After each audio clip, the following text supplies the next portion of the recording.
Welcome in, everybody, to another episode of the TPT Podcast, the TPT Podcast, the TPT Podcast.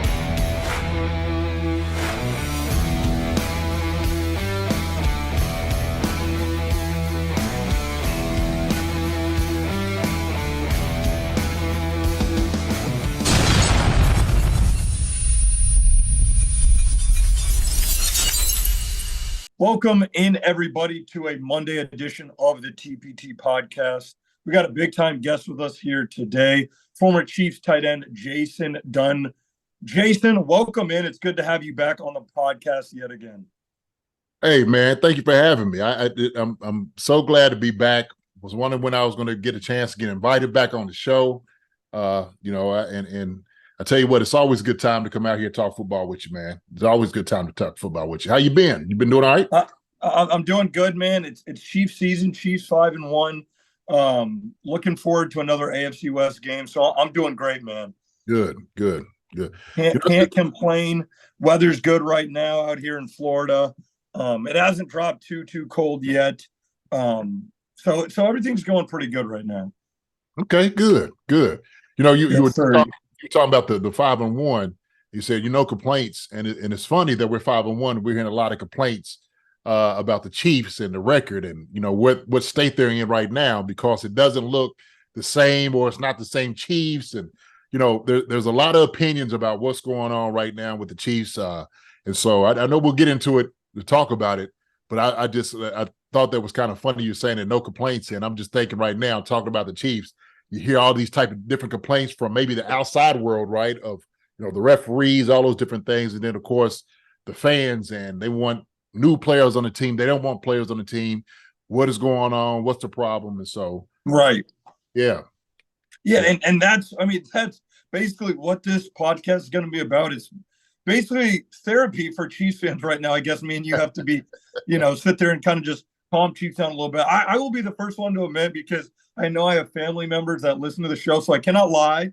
I pride myself on being an honest guy. There was times in versus the Broncos, that last game, what we're really going to get into, where, you kind of want to put it on that Broncos team, and, you kind of sit there and you have concerns, because if we're being honest right now, the Broncos aren't a great team. And that's, kind of what we're going to talk about. Is this what happened in this Broncos game? Is what do you think is some of the concerns outside people having? What do you think the actual concerns could be for this Chiefs team right now?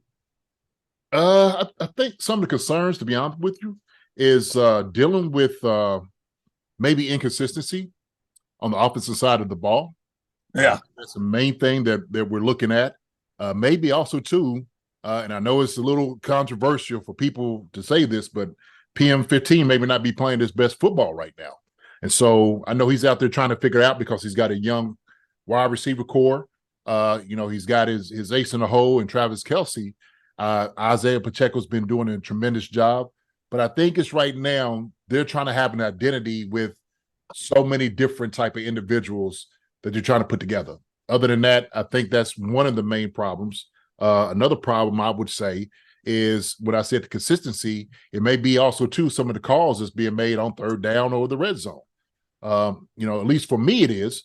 And so I know it's one of those things that I, as an offensive player, I look into that. I look into, like, maybe some of the things that's being called, some of the choices that we make decision-wise. Some guys are scratching their head. I'm same way. I'm scratching some of the. Absolutely. What are we doing? But I think that's the main thing in itself, where we're looking at, like, the issue and the problem, right? And the defense has been playing tremendous, lights out football, and everybody's wondering, why is it so lopsided? It seems like the defense is carrying the offense now. Yeah. And it's never been like that in the era of a Patrick Mahomes era. It's never been. So, what do you think?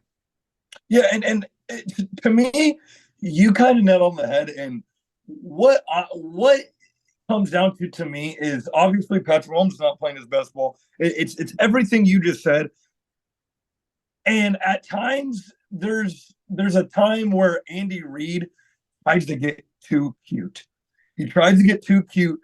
And you played on a team where, again, you had a guy like Priest Holmes. There's not going to be times where you're sitting there, you're going to put, a guy over here, you're going to put this guy in the backfield, this guy in the backfield. If you need a yard, you're like, No, we have Priest Holmes. We're going to Yes. give Priest Holmes the ball, and we're going to run 1 yard. Right. We're going to get a yard. Mhm. Like, they're going to have to prove to us they can stop a guy like Priest Holmes. They're going to have to prove they're going to have to stop a guy like Larry Johnson. That's right. I think at times, and that's the frustrating thing to me sometimes, is I see Patrick Mahomes out wide, and I see Kadarius Toney over the ball, and he's throwing a pass. Yeah. We have Patrick Mahomes, and I know, yes, there's going to be times you do that, but with all due respect, you shouldn't have to do that versus the Denver Broncos. I know this is the NFL, and I know it's any given Sunday, but if you're the Kansas City Chiefs and you're going up against a team who's historically bad right now, you got to be able to sit there on 3rd and 1 and just pick a team apart. Yeah. And again, like I said, I don't think it's as easy as just blaming Andy Reid for play calling. Yeah, maybe guys aren't getting open and stuff like that, which, of course, we're going to get into more. But I think that's my main concern. And like I said, you know more than anyone. When you have guys like Tony Gonzalez, Dante Hall, Priest Holmes, it's not, well, let's just have a gadget play with Mark Bolrickner and these guys. Like, no. And no disrespect to those guys, but we're not going to do that. What we're going to do is we're going to take it. We're going to give it to our best player. And if we can't do that, then they did a hell of a job stopping us because they haven't been able to stop us. And I think that's one of the things where we get in the goal line is, which, again, it's a little bit of a rant here from me, but when you have a guy and you're trying to do a tush-push with Tommy Townsend, who's basically injured, I just think at times we try to get too cute. And that was one of the things you mentioned, that some of the play calling, Andy Reid is not at his best. But with that being said, we're 5-1. With that being said, we're 5-1. Yeah. And that's what I was really just going to ask you on this next one. What should be the level of concern for the Chiefs offense right now? You know what? I think really, to be honest with you, I mean, the concern really comes into just the room in itself. Like, if everybody's on the same page, and I think a lot of it goes into, the coaching aspect of getting these younger guys ready to play. And a lot of it deals with, hey, coaching them up about running man, running zone. What does it look like? Getting open. Everybody not being in the same area when we throw the football. And also, too, take what the defense gives you. So I think that whole 7-on-7 room, that offensive room, when you're sitting over in meetings, and I've been in plenty of them, when you get in and you're writing everything up on the board and you're presenting what the problem is and where are we ranked? What did we do last year? What doesn't look right to us? And so what you do is you always try to at least get into what the main issue is and the problem. And so I think a lot of it is because maybe Patrick may have a lack of trust in these guys. It's not always on. And I've said this. I think sometimes Patrick looks for the home run. He looks for the long ball. He looks for big plays. And I get that. Why not? I mean, he's been successful all the years having that. Okay. But he had a guy named Tyreek Hill that was here. Okay. Absolutely. That was able to get long balls like that. McCole Hardman had a couple of times he used to throw down, and so it made it fairly easy for him to make plays like that. Well, now all of a sudden you got guys in the room that you're looking at that you haven't even played with for more than a year.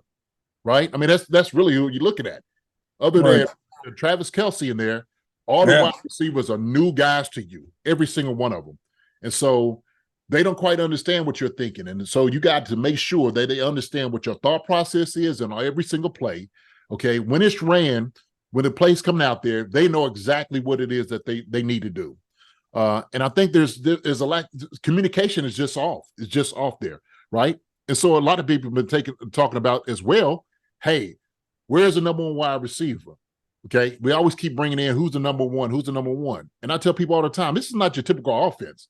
We've seen it the last couple of years. You're not going to have a number one wide receiver, right? You have guys that are productive, looking for productive guys. One guy might have 6 catches in one game. The next game, he might have 2, or he may not have any.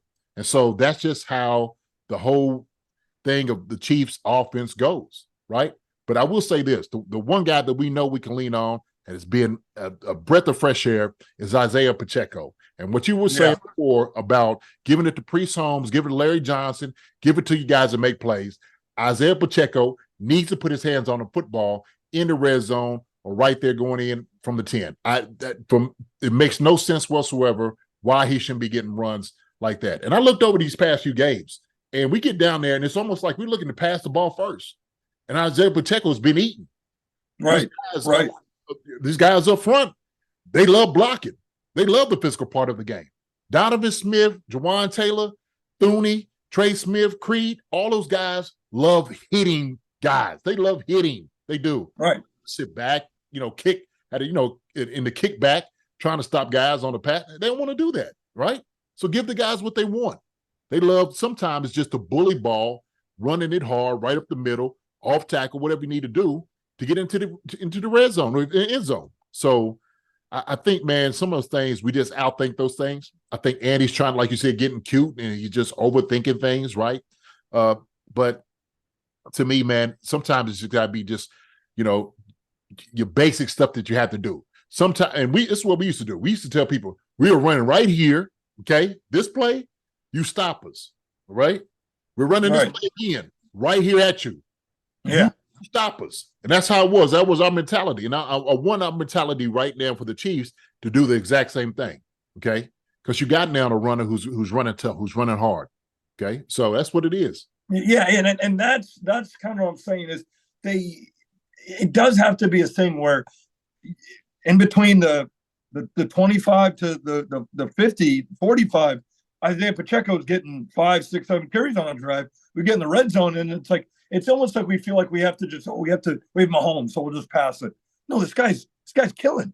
This guy's killing. Get him the ball. And like you said, it's a weird thing because you have our two tackles that have been better this season, if you look at the numbers, at just running the ball. This offense right now is looking like it's 2015, 2016 with Alex Smith. They don't have that explosive guy on the outside. They really don't, or at least they're not going to the explosive guy on the outside. They're going underneath.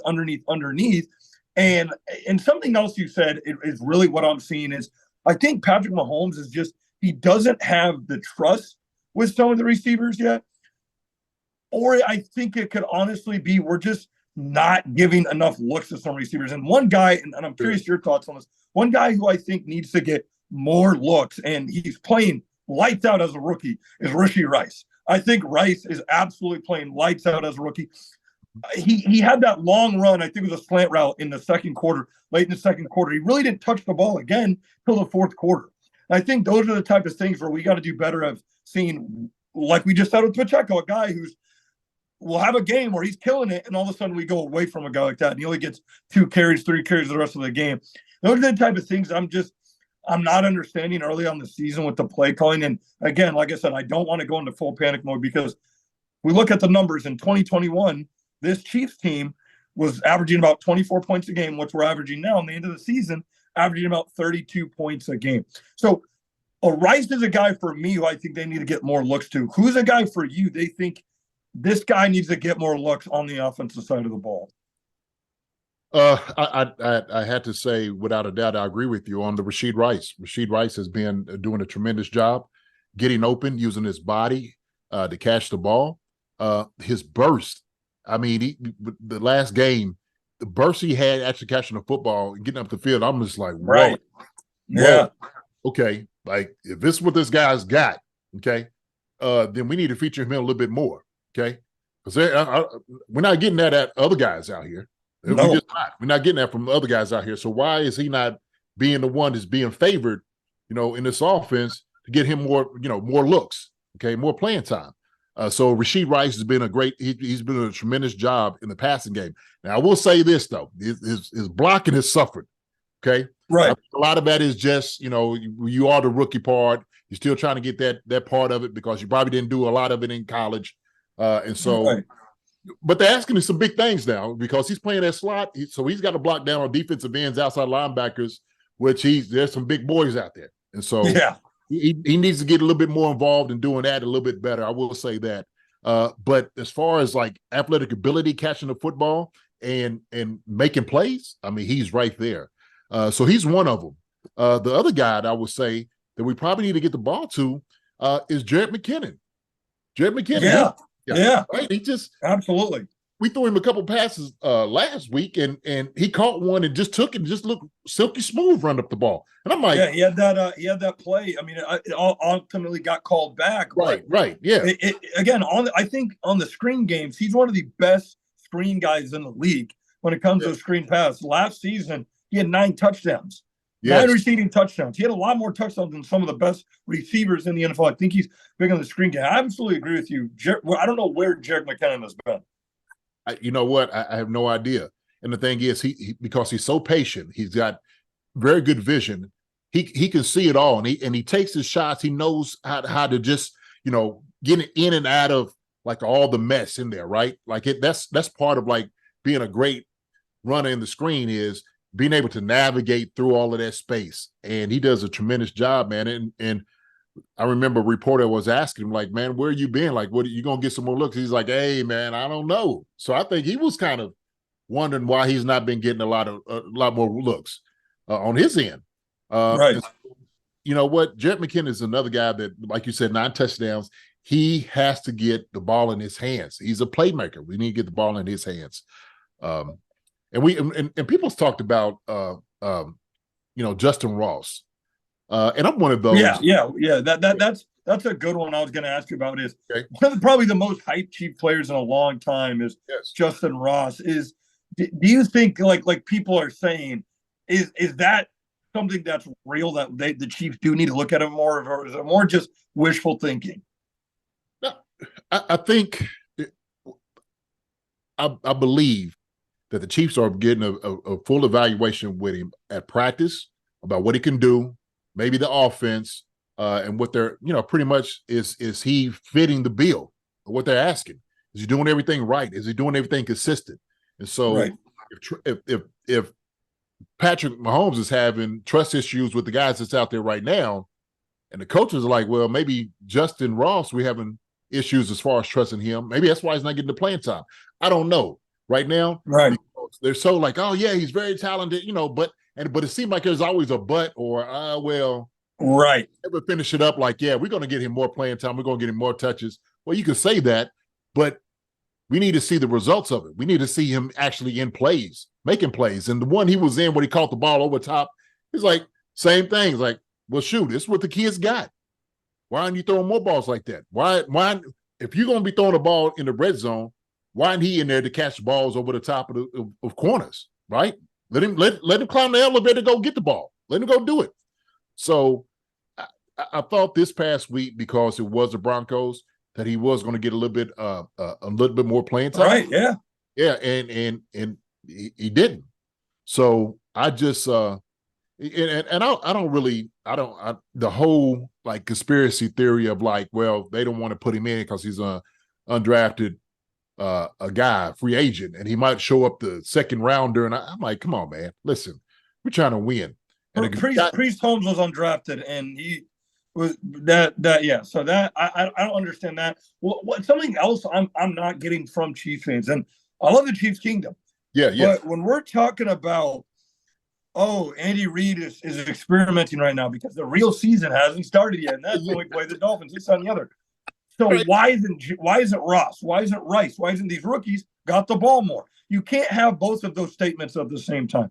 So that's what I don't understand by these Chiefs fans. Where it's, the reason why we're doing these pass plays with Kadarius Toney, we're doing these gadget plays and having, doing the tush push with Tommy Townsend is because it's basically practice right now. Yeah. So if it's practice right now, why are we using a guy like Ross? Why aren't we getting a guy like Rice the ball more? If it's just practice, if we're just going to go through these bad teams right now, to me that doesn't make too much sense. Where we're having a lot of these Chiefs fans, and I'm not going to call him out, but some so-called experts are even saying, again, this is kind of just the Chiefs trialing some things right now.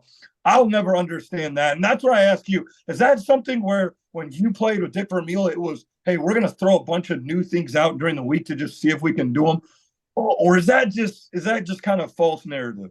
It is. It's foolishness. That this statement in itself of saying something like this is completely false. Like, why would you okay, well, we're only going to, show a quarter of our actual plays to these people, just trying these things out, and we're going to bring out a real playbook later on in the season. What do you why? That doesn't make any sense whatsoever. So it's all about wins. So you're trying to win the game. It ain't the time to try some craziness because you just want to, right? So these are things that you've been practicing. These are things that you actually ultimately feel is going to work. So this is your offense that you're showing. Now, maybe guys, you want to see what guys can do. Obviously, that's part of what it is. But if you're sitting there saying, okay, I got maybe 15 plays up here. We think Justin Ross will be good in maybe 4 or 5 of them, okay? That's how they're actually managing everything. That's how they look at it. The same thing with Rashid Rice. Well, we got 15 plays. Rashid looks like he's good at 8 of them. The 8 other, maybe somebody else. But what Right. he is, because of his plays, he's warranted to say, okay, well, now Rashid's probably up here more good with 10 of the 15, right? Just because of what he's been doing. And so his production wants him to get more looks. It wants him getting out there a little bit more. Matter of fact, those 15 plays, I just increased to 20 because Rashid Rice has been doing a good job. Okay. Right. Yeah. So that's the thing about it. I just don't agree with that statement whatsoever. It didn't make any sense to me. When I hear people say that, I just laugh at it. I really do. Because I'm just like, what brought you to that conclusion? I mean, honestly, I just, because you just thought that. I think it's weird because when I grew up, the Chiefs were, they were a solid NFL team, but now we're spoiled. And I'll admit I'm spoiled. I was watching that Denver Broncos game going, why don't we score 40? Why didn't we do this? So, again, I think a lot of the Chiefs fans right now is we're spoiled. We're used to just boom, boom, boom, boom, boom all the time. So I think when things just don't quite go away, we're like, oh, well, we're not really trying right now. It's like, no, guys, we just need to figure some things out. And that's the NFL. Like, look at even with Tom Brady. He's won 7 Super Bowl. There was years where he went there was 10 years he didn't win a Super Bowl. 10 years he didn't win a Super Bowl. There's going to be times where, again, you're still trying to figure things out through the season where it's not going to be perfect.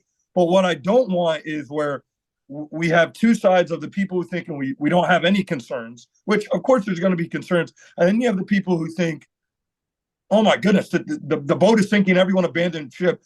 Guys, where did Kadarius Toney catch away from being undefeated?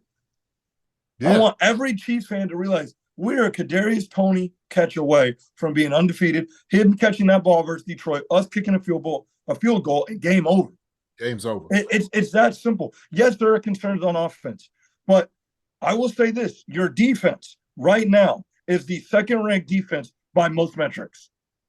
They have allowed under 2 touchdowns a game, and it's not like they've played bad quarterbacks. They played some good quarterbacks. Absolutely.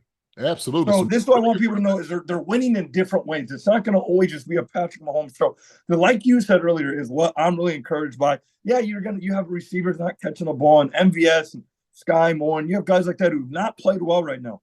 Isaiah Pacheco is running the ball like it's Jamal Charles out there sometimes. The run game has been very good. Yes. And then you have the offensive line. Again, yeah, we've had some holding problems with Juwan Taylor, but Mahomes has only been sacked 2-3 times. Yeah. And you have the defense, too. This is probably the best defense I've seen since I had Derek Johnson, Tamaha Lee on those defenses. This defense is very, very, very legit right now. So those are some of the things I need Chiefs fans to just be encouraged about. It's not all going to be great. And moving on to the next thing, I was just kind of ask you about is, when you watch the games on Sunday, when the Chiefs aren't playing, where do you kind of have these Chiefs ranked amongst these other teams? Because it was very confident to see some of these other teams. I'm like, okay, the Chiefs are 5-1. There's a lot of other teams that are playing good ball, but you said the Eagles lose to the Jets. You just had the Browns lose, or the Browns beat the 49ers. So I'm like, Chiefs fans, we're okay. Yes. And I agree with you. When I'm looking at these other teams, obviously I'm just like, oh, the Chiefs can definitely beat them. And I look at, personnel against personnel, right? And that's pretty much how you line everything up. And I'm like, well, a secondary can line up against anybody. I don't care who it is as wide receivers out there. They're going to be able to challenge whoever. They was doing that at the very first part of the youngness, right? They were challenging guys then, Buffalo, Cincinnati. And so, okay, some of the best receivers in the game they were seeing. And so the thing is, this year, they're stingy. They're a stingy defense, man. Spags have them playing at a high level. Absolutely. He has to play at a high level. Now Chris Jones gets back, helps out tremendously. He's playing, always Chris Jones ball like he does. He's just absolutely showing it. A minute who's going to come back, so he's going to even add on to what we've been doing. Bolton came back last week, and he got the pick. I mean, so the defense, they are as solid as they come in the NFL. Bottom line, they are. Okay, now if we're looking at you're looking at a Bosa and Fred Warner, all those different guys, and San Fran, right? Because everybody was looking at the guys. It was like San Fran, the Eagles, because everybody was undefeated at the time. Dallas at a point, like, man, these guys are unbeatable. Look how great they are. They're Super Bowl bound the way they're playing right now, and everybody else is trying to catch up. And then when I look at the games, I'm like, oh no, the Chiefs are fine. Yeah, right. They are fine. Like, if you had to put in perspective, like you said, we are one field goal away from actually being undefeated without Travis Kelce, without Chris Jones, two of our best players. Correct. Yeah, I didn't even mention that. Yeah, and everybody's complaining. And that's what we just kind of victims of our own success, right? That's what happens. We've been so good. We are spoiled. We expect certain things, and then we don't get the expectation of it. Then we think everything is broken, and it isn't, right? It's just not. And so those guys in the room, they haven't lost confidence in one another. I think it is just one of those things of getting over the hump of the trust, right? And Patrick, sometimes you might have to think, hey, look, this is a team sport. It is. And so he said, defense is carrying us right now. But you know what? That's a great thing because we see how good they are. Now he's telling his guys all around him, we need to step it up. We need to do our job. We need to do our part. Same thing on the third part of it. I know we was talking about problems and issues, and I've been screaming about special teams, screaming about it. We finally got a decent returner. Washington, yeah. Yes, Washington's doing a good job, man. Buckner and, of course, Townsend is being lights out. They've been doing a tremendous job as well. I mean, with Buckner, what he did this last game, I mean, you sit and see why he's a weapon. Yeah, he's back. He's for sure back. He looks like he's healthy and back. And it's like you said, you've lived it as a Chief. Like, you've lived it where it's like you've been through 03 and then you've been through like 01. Like, you've been through the ups and downs as a player with the Chiefs. And it's funny to see, especially probably from your perspective. You're like, wait, we're 5-1, and it's like, why are we like? Look at these other, like, we just had the Bills struggle, and again, no disrespect to some of these teams, but the Giants, you're not a great team. You had the Bills only score 14 points. So people are saying, oh, we were a field goal away from being a one-score game versus the Broncos. Yes, we are struggling right now. I have no problem admitting the Chiefs are struggling on offense, but you have to look at. This has been the best Chiefs defense we've seen in the Patrick Mahomes era. If you really think Patrick Mahomes is going to have an offense that's just not good the rest of the year, that should tell you Super Bowl team. Right. That should tell you Super Bowl team. They're on pace to allow the lowest points per game to an opponent in the Patrick Mahomes era. That should tell you, man, you know what? We're going to be all right. If our defense can keep on this, we can run the ball with a running back the whole season. We don't have to worry about, are we going to go get a running back here and there? No, and our defense is playing well, and we're getting, like you said, Charles Omenihu back. That's huge. And then there's rumors that they may go get Frank Clark. Yeah. They'll probably possibly get Frank Clark back. So I'm not going to sit and just hit the panic button just because if this was our defense from a couple years ago, yes, I would be a lot more concerned. But it's not the Chiefs defense from a couple years ago. You have a defense that, again, is able to win you games. That's not been a thing for a long time for the Kansas City Chiefs. And again, the offense does have to step up. And that's MVS. I'm going to be honest. That's MVS. That's Sky Moore. I think those are the two guys where you got to step up. And if they don't step up, do you think that they have to go get another receiver by the deadline? Do you think they need to go get a guy? And if that's so, what's a name you would have in mind? So I've been on just, these last couple of weeks, really a few days, maybe bringing McCole Hardman back. Yeah, right. He's out there. Yeah, I mean, seriously, the way I look at it, okay, you got a guy who thought he was going to get a lot of money on the market. Okay, the Jets signed him. He didn't get everything that he wanted, or he didn't get as coveted as he thought he was going to be. Goes to the Jets, not being utilized. And I'm like, man, he's our guy. Why not bring him back? And so maybe this process of him going up there, maybe, brought a little bit of humility to him somewhat and saying, man, look, I'm a Kansas City person. They've appreciated me over there in Kansas City. I know they can utilize me. I was doing well, and he was doing well before he got injured. He was. Yeah, he was. He really was. Yes, McCole Hardman, and I said this on Twitter, I said he could have easily been our number one receiver as far as catches before he got hurt. Right. Okay? Definitely number two. And so that's the thing. we let a guy go because he's trying to see the market. He's already got, 2 Super Bowl rings with the guys anyway. So it's like, well, let me go out here and search and see what I can actually get. Let me see what I can do. So the thing is, I like McCole Hardman coming back. He can bring some juice back into the room. He really could. Right. The thing is, Patrick knows this guy. It's not a new guy. This is somebody that Patrick knows. And so somebody, they went on the same page all the time. No, it was times he messed up, but that's going to happen. But more so than anything else, his success outweighs all those little issues you think that they had. Okay, they was boys. They liked each other. The whole crew liked each other. I mean, he's a chief. That's who McCole Hardman is. Yeah, so he's home if you bring a guy like that back. And so I really believe that he would come in and fit because every guy that's there in the room right now has played with him. The only one that hasn't is Rashid Rice. That's the only one I could think of that hadn't really played with him. Everybody else was with him there for at least 1 year. So that's the thing. It wouldn't shake up the wide receiver room whatsoever. Another guy, and I said this, somebody said Hollywood Brown. I don't know as far as, how that would work. It's a possibility. Who I do like, and I've been screaming this name, I like the guys out there in Washington with the Commandos. One of those guys. Terry McLaurin? I like, McLaurin, he's good. I don't know if we could get him, but I said Curtis Samuels. I like Curtis Samuels. I think he's a quick guy, fast guy, and Bieniemy's been coaching these guys, so they already know what to expect when they come in. So they're gonna come into a system that they already know. It's not like they have to learn something else new.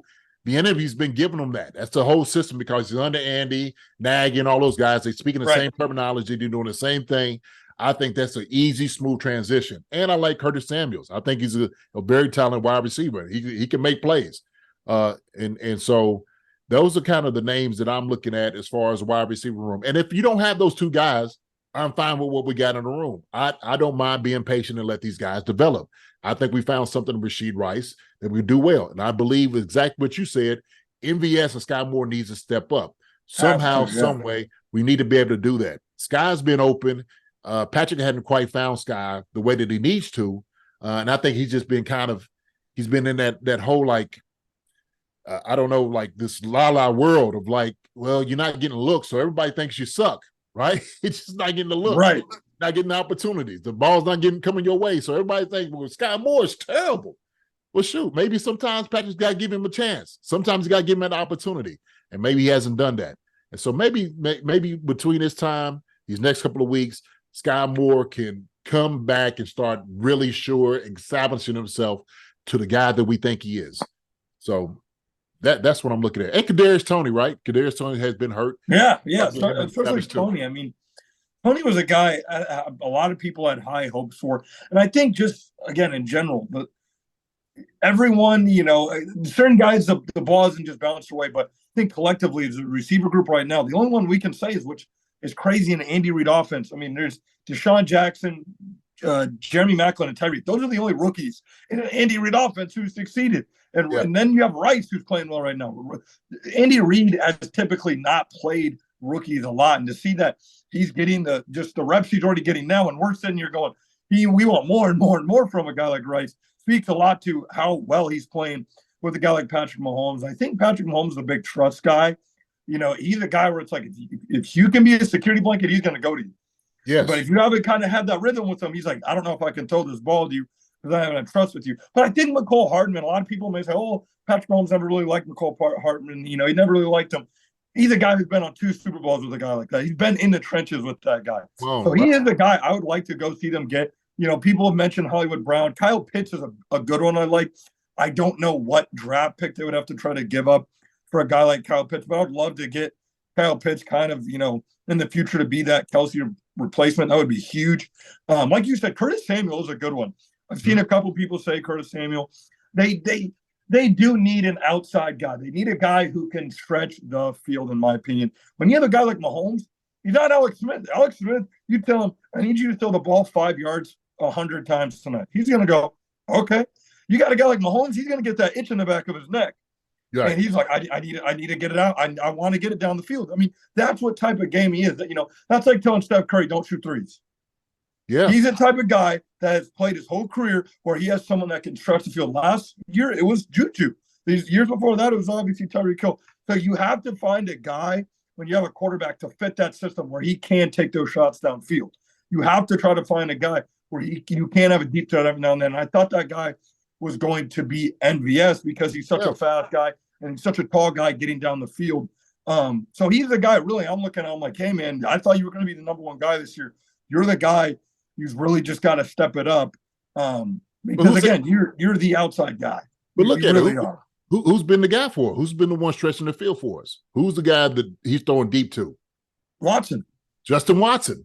That's the guy. And it's like, okay, he's the guy that the deep threat, right?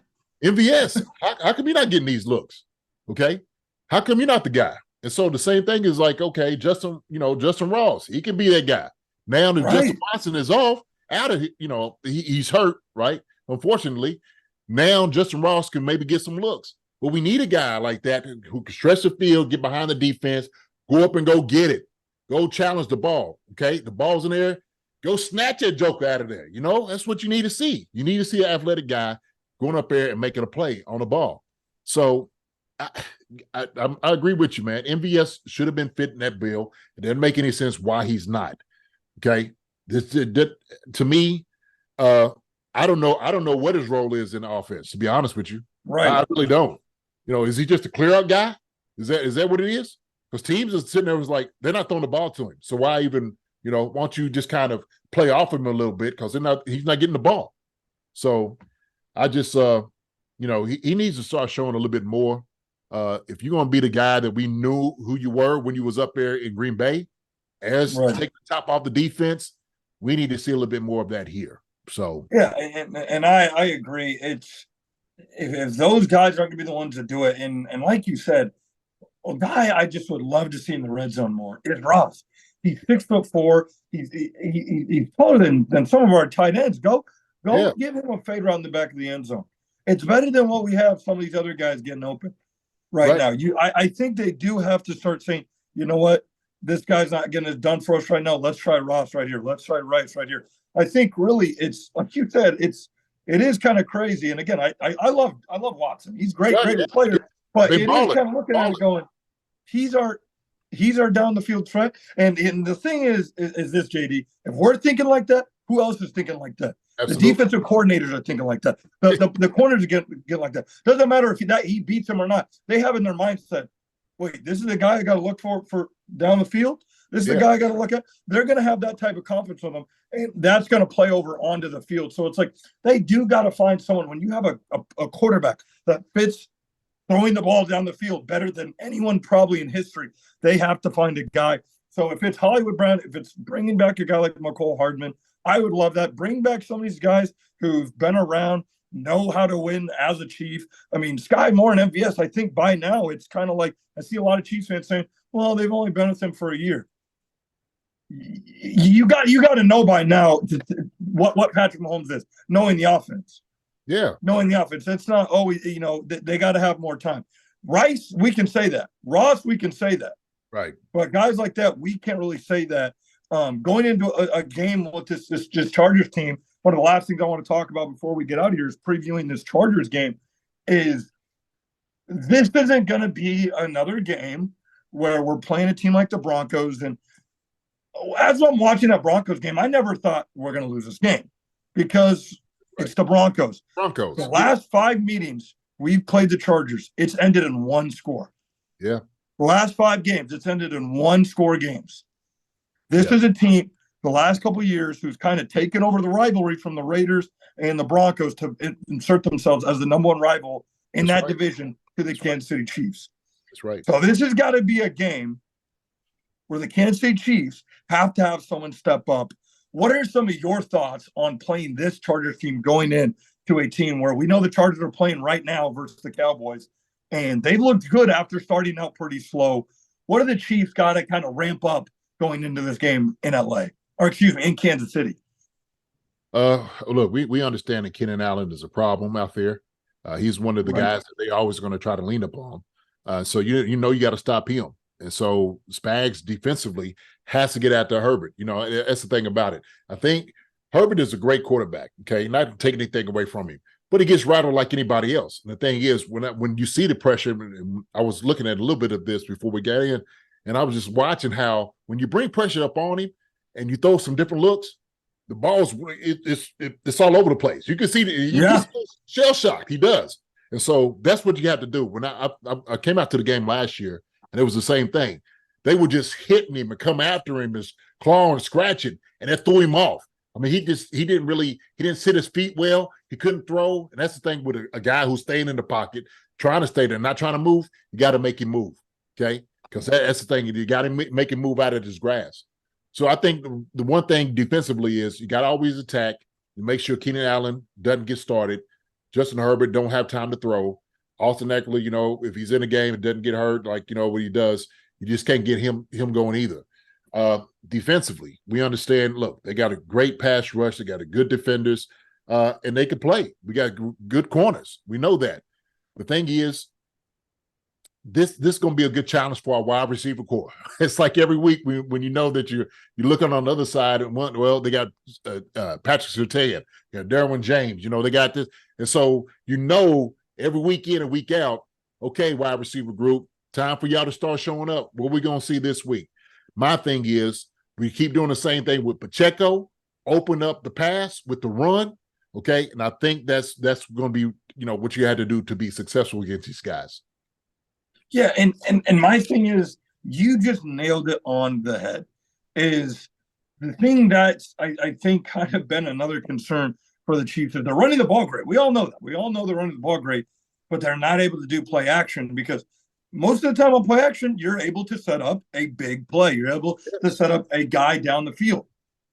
They haven't had a guy being able to go downfield. Patrick Mahomes has 5 interceptions on the season. 3 of those are off of play action. Wow. He's looking for a guy deep, and for some reason, they're not able to connect. And last week versus the Broncos, you look at it and you say, okay, their secondary is one of the worst in the league. The week before that, you say, all right, the Vikings, their secondary is one of the bottom 2 secondaries in the league. Yeah. And every time I leave that game, it'll leave me just going, man, our receivers still couldn't get open. A team where they're playing a lot of man-to-man. These last 2 games, they played a lot of man-to-man. I will say this. If we go into this game versus the Chargers and they play a lot of man-to-man and the Kansas City Chiefs receivers cannot consistently get open, and this isn't where we have to throw for 400 yards because we all seen what Isaiah Pacheco did last year versus the Chargers. You have to remember that he had a phenomenal game last year versus the Chargers because the Chargers give up a lot of yards on the ground. But we have to have these Chiefs receivers against these teams that are playing man-to-man, strict man-to-man. You have to beat your man. Individual battle, you have to beat your man. I think that's one of my concerns going into this game is you have to be able to beat your man one-on-one. And another thing you brought up is I think Mike Williams is obviously he's hurt. He's a guy that turns into Megatron when he plays against the Kansas City Chiefs. But Keenan Allen, for whatever reason, he usually gets hurt during those Chiefs games. But he's usually a guy where he, for some reason or another, he turns into Megatron. He climbs the ladder versus our corners, and he's able to get the best of them. But I think that's another thing is stopping Keenan Allen on the big plays and obviously stopping a guy like Eckler in the backfield because this Chargers team, for whatever reason, if they're not taking a big shot down the field, there's not a lot of intermediate routes. They like to get the ball quick to Eckler, and they like to get him in space. So I think that's where, again, Nick Bolton, Tranquil, Bolton, they all got to be ready for a guy like Eckler coming out of the backfield. Those are the biggest things they have to have is tackling in a game like this and attack. The Chiefs got to be able to attack this game versus the Chargers. Again, this is a team where you don't want to have this type of team hanging around. You don't want them. I haven't checked the score of this game. They win this game, they start rattling off some wins. You never know what a team like this can do because let's be honest, the AFC is pretty much open. Oh yeah, the AFC is pretty much open, and that's really what I wanted to ask you before I get your game prediction here is who is the biggest threat to the Chiefs? Because right now, there's Miami. The Kansas City Chiefs are 5-1. They are probably the best team in the AFC outside of the Miami Dolphins. Right. You saying who's the biggest threat? as far as Yeah, who do you think is the biggest threat? Like I said, there's obviously that Dolphins team there. Well, who do you see at the end of the day that's going to be that team right there with the Chiefs at the end of the season? Well, I always thought it be the Chargers or the Bills, and now actually I think the Ravens. The Ravens are a dangerous team also. Wow, yeah, Yeah. So I think you have a good number of guys or a good number of teams that can do a good job in the AFC, and so they're always going to be competitive. We know that. But yeah, definitely the Ravens, the Bills, like I said, even the Chargers, what they're kind of showing. We know that Jacksonville they have their pieces. They might come on late right. also. So that's the thing about it, man. There's a lot of things that we had to just get right and just kind of go at our own pace. Okay. And two, I want to kind of address also too, like two thoughts as far as like what we do against man coverage. And I think Patrick in himself, he's been missing guys. He's been missing guys. Right. He has. He's got to do a much better job of checking the ball down, getting the ball out of his hand fast enough. And sometimes he holds the ball. He holds the ball against Bosa and those guys.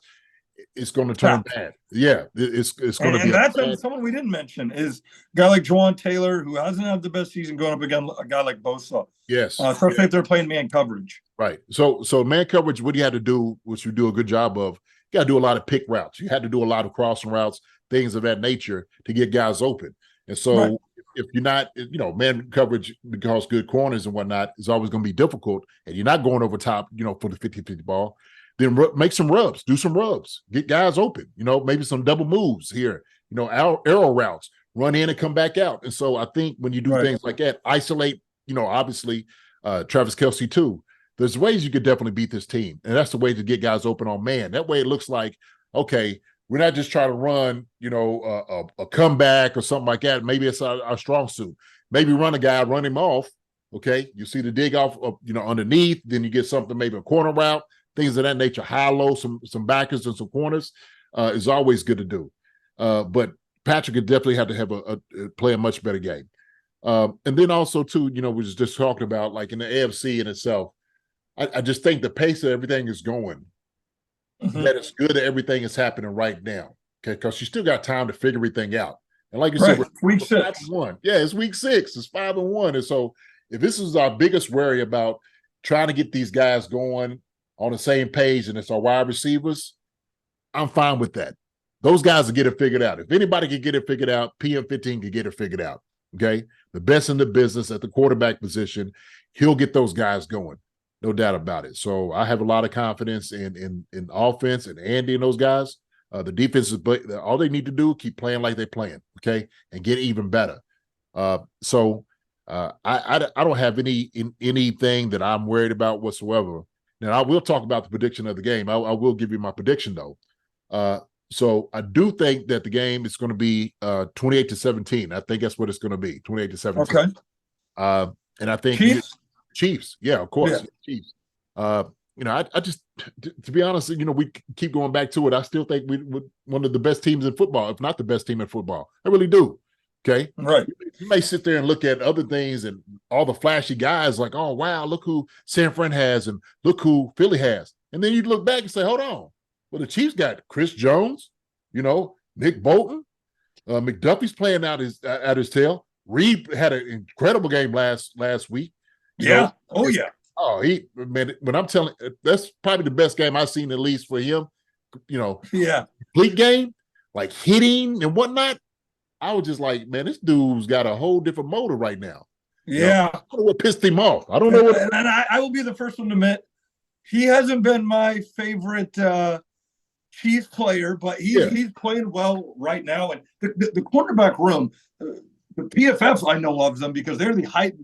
Snead and McDuffie has been the highest graded corners in the league. That's why, this game, the Chiefs don't even the Chiefs wouldn't have to even put up 28, I think, to win by 10. I think you're going to have maybe until this offense gets figured out, where you're going to have a game where the Chiefs are winning, 21-7, 21-10, 21-13. Like, there's going to be games like that because, again, they're trying to figure it out on offense, but the defense has been absolutely lights out. And of course, like I said, it's a Chargers team who has played them pretty well. But if the Chiefs defense keeps playing like this, and you said it well, when Justin Herbert starts to get rattled, I'm not trying to call him soft, but he's a guy who some quarterbacks, they go down quicker than others. He kind of, will throw his shoulder in there, and he doesn't really, he kind of flinches. He doesn't really like to get hit as some of these other guys. He's still a great quarterback, and he's not a guy you can come in and take lightly. But the Chargers are a good team. I like the prediction too. I'm going to go with the Chiefs 24-10. I think the Chiefs defense again comes out hot. I think the Chiefs get another two late touchdowns in the game to make it a 14-point win. I think they're just going to get it done versus the Chargers. I think this will be the type of game going into Week 7, kind of going into that next part of the season. And then obviously they have the Broncos after that to kind of really get them going. Because again, they do need to get it going on offense. But the last segment I want to ask you and our fans here at the CBT podcast, love it, is you've played the Chargers a lot of times. Can you give us a time where one of your best memories going up against maybe Phillip Rivers or Drew Brees or versus Chargers, one of these Chargers teams? Oh, wow. Man, there's so many of them. You play them twice a year. So I'll ask you this. Have you ever experienced, obviously you probably have a great memory versus the Chargers. I give you time to think of one. But with Phillip Rivers, did you ever experience Phillip Rivers trash talk? Did you ever experience Phillip Rivers trash talk? No. Did you ever hear it? Obviously, you're on the offensive side of the ball. Yeah, so you're not going to really hear it. But you never experienced Phillip Rivers trash talk. No, not at all. No. To me, he was more of a whiner. You can see a whiner. Okay. I know him and Palma got into it a lot. Yeah, I'm sure. Yeah, he'd whine a lot. At least on the sideline, look like he's whining. Like, look at him just crying, asking for a call. He's always looking for things like that. So yeah, I never heard that part of it. Like, I was actually shocked because of how much noise I'd heard him talk. I'm just like, he was really out there just talking all this ish out there like that, and so it's kind of surprising. But man, just going against Rodney Harrison, when Donnie was over on the other side. Yeah. Of course, Sean Merriman, lights out. Phillips, Sean Phillips, like they had a good defense, even, Junior Seau at the time going against him. Oh yeah. So there was some really good games because they had some really good teams. LaDainian Tomlinson was doing his thing, obviously. So it was always fun to play the Chargers. It always was. And it always seemed like the Chargers felt like they should have got that respect as being a more tougher opponent than the Raiders.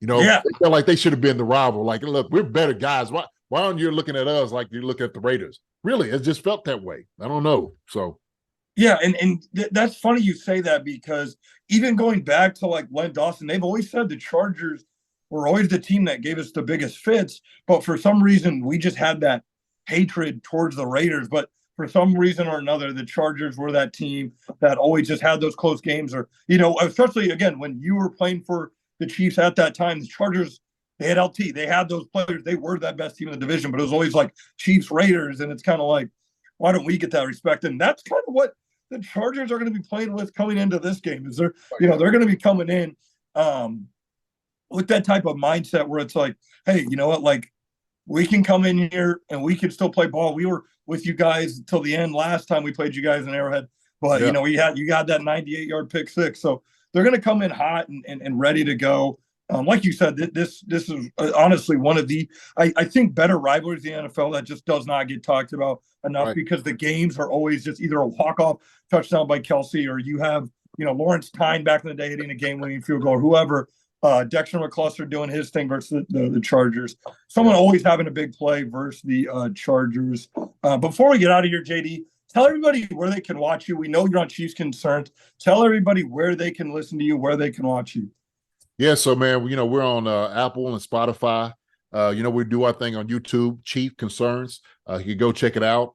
And also too, we've been picked up by Bleacher Report, and so we've been getting out there a little bit more on Bleacher Report, doing some good content and episodes out there on that. So come and check us out, man. We're trying to get out there a little bit more to come talk about some good Chiefs football, talk about some things in the past. I want to get a little bit more into that too. Because I talk a lot to my guys in like group texts and chats. I'm like, man, I gotta get this on the show, and I completely forget about it because we're doing other stuff. And I'm just like, man, right? Everybody needs to hear all the stuff that we're talking about, right? And so I like to have a round table getting our guys out there, man. But like that's our platform at the moment. Like I said, Apple, Spotify. You find us on Twitter, JSysTD89 on Twitter, and I think Instagram is JDungeonDog89. I think. So yeah, come check us out. Chief Concerns. Just look us up, man. We out there. Come find us. Yeah, I will leave the description in the link below. Make sure you guys go check them out.